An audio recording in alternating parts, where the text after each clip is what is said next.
What would you do if at 65 years old, you lost everything? Your business, your savings, your future. Most people would give up, retire, accept defeat. But one man heard no over 1,000 times and built a billion-dollar empire. This isn't just a rags to riches story. This is a psychological case study in what separates those who succeed from those who surrender.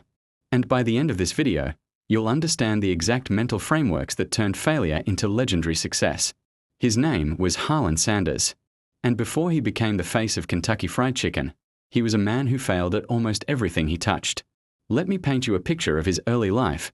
Born in 1890 in Indiana, Harlan's father died when he was just 6 years old. Suddenly, he became the man of the house, cooking for his siblings while his mother worked. At age 6, he was carrying responsibilities most adults avoid. But here's where the psychology gets interesting. Most psychologists would look at childhood trauma and predict dysfunction. But there's a concept called post-traumatic growth, and Sanders is a textbook case that he didn't just survive hardship. He extracted skills from it. He learned to cook. He learned responsibility. He learned that survival meant adaptation. But knowing how to cook wasn't enough. Watch what happens next. By age 10, Sanders was working as a farmhand. By 12, he left home. And for the next 50 years, he failed. Over and over and over. Age 16, lied about his age to join the army, discharged after 4 months, age 18, got married, later divorced, losing custody of his children, age 20s, worked as a railroad fireman, got fired for fighting, studied law by correspondence, ruined his practice by getting into a courtroom brawl with his own client, sold insurance, failed, ran a steamboat ferry company, failed, sold tires, failed, operated a service station, failed. Now, here's the psychological question that matters. Why didn't he give up? The answer reveals something psychologists call internal locus of control. People with an external locus of control believe success and failure happen to them. It's luck, fate, other people's fault. People with an internal locus of control believe they control their outcomes through their own actions. Sanders never blamed the economy, bad luck, or other people. Every failure was a lesson. Every setback was data. He once said, "I made a resolve then that I was going to amount to something if I could. And no hours, nor amount of labor, nor amount of money would deter me from giving the best that there was in me." Notice the language? I made a resolve. I was going to. I could. Pure internal locus of control. But the story gets darker before it gets better. 1930. Sanders is 40 years old. The Great Depression hits. He's running a service station in Kentucky, and he starts cooking food for travelers to make extra money. People loved his fried chicken. So he opened a small restaurant across the street. Things were finally looking up. Then in 1939, a fire destroyed the restaurant. He rebuilt it. 1947, his second wife divorced him. His family life shattered again. 1950s, he expands the restaurant into a 142-seat establishment. It's thriving. He's finally found success at 60 years old. And then, the government announced they were building a new interstate highway. It would bypass his restaurant entirely. His business dropped to almost nothing overnight. By 1956, he had to sell the restaurant at auction just to pay his debts. He was 65 years old. He had $105 in Social Security checks per month. No business. No savings. No prospects. Pause. This is the moment that defines success psychology. Most people at 65 are thinking about retirement. Sanders was thinking about how to fight back. Here's where we see a psychological principle called growth mindset, pioneered by psychologist Carol Dweck. A fixed mindset says, "I'm too old.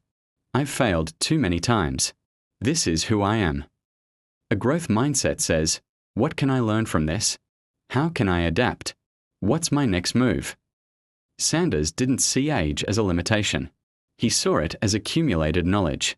And here's what he knew. His fried chicken recipe was damn good. So at 65, Colonel Sanders loaded up his 1946 Ford with a pressure cooker, some seasonings, and his recipe. And he started driving. His pitch was simple. "Let me cook my chicken for your customers. If they like it, pay me a nickel for every piece you sell." The first restaurant owner said no. The second said no. The 10th said no. The 100th said no. He slept in his car. He ate from his own cooking. He drove from town to town, state to state. Do you know how many times he was rejected? 1,009 times. 1,009 rejections before someone finally said yes. Let that sink in. Over 1,000 no-s. Most people quit after 3. Now here's the psychology. Why could Sanders handle rejection when most people can't? The answer is something called rejection resilience and reframing. Neuroscientist Naomi Eisenberger discovered that social rejection activates the same brain regions as physical pain. When someone says no to you, your brain literally experiences it as being hurt. Most people avoid rejection because it hurts. But Sanders reframed every no. He didn't think, they rejected me. He thought, they don't understand the value yet. Every no wasn't personal. It was just someone who wasn't ready to see what he saw. This is called cognitive reframing, changing the meaning you assign to an event. Same rejection, different meaning. They don't like me vs. They don't understand yet I'm a failure vs. This is data for improvement I should give up vs. I just need to find the right fit. And on rejection number 1010. Someone said yes. Once that first restaurant started selling his chicken and seeing success, word spread. Other restaurants wanted in.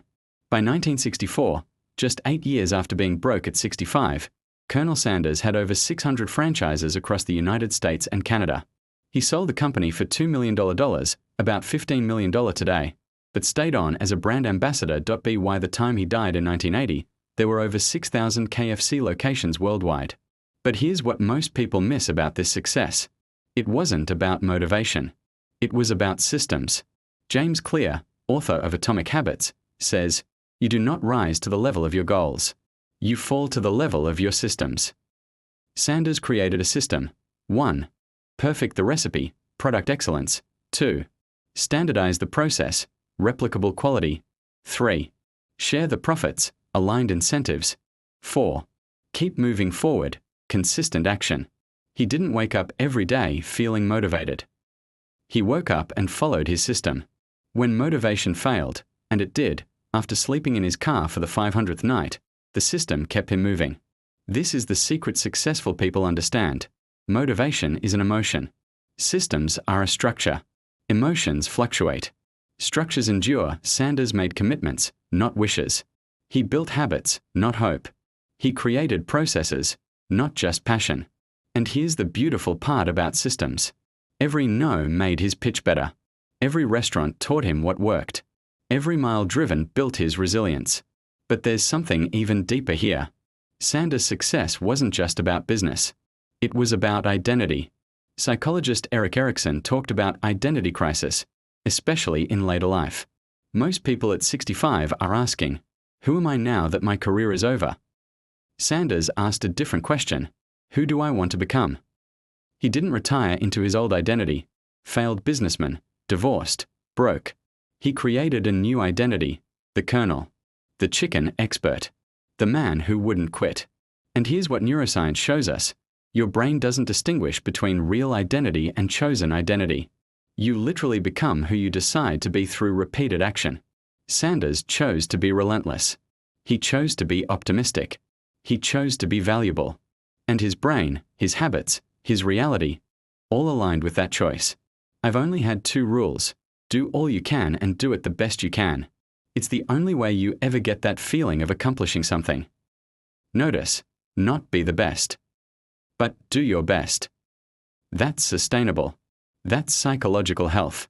That's how you maintain effort over decades. So what can we learn from Colonel Sanders' psychology of success? Lesson 1. Post-traumatic growth is real. Your hardships aren't just obstacles. They're training. Extract the skills. Build the resilience. Lesson 2. Develop internal locus of control. Stop blaming circumstances. Start controlling your responses. You might not control what happens, but you control what you do about it. Lesson 3. Adopt a growth mindset. Age is not a limitation. Past failures are not predictions. You can learn, adapt, and evolve at any stage of life. Lesson 4. Reframe rejection. A no is not about your worth. It's about fit, timing, understanding. Keep moving until you find your yes. Lesson 5. Build systems, not motivation. Motivation gets you started. Systems keep you going. Create processes you can follow even on your worst days. Lesson 6. Choose your identity. You're not stuck being who you've been. Decide who you want to become, then take actions that align with that identity every single day. Sanders didn't succeed because he was special. He succeeded because he refused to accept that 65 was the end. He succeeded because 1009 no's didn't define him. He succeeded because he built systems that outlasted his feelings. What would you do if you knew you couldn't fail? What would you attempt if age wasn't a factor? How many no's are you willing to hear before you find your yes? Because the psychology of success isn't about talent. It's not about luck. It's not about being young or having advantages. It's about deciding that your future is more important than your past. It's about building systems that move you forward even when you don't feel like it. It's about choosing your identity instead of accepting the one life handed you. Colonel Sanders proved that it's never too late. That failure is just data. That success is a decision you make every single day. So what decision are you making today?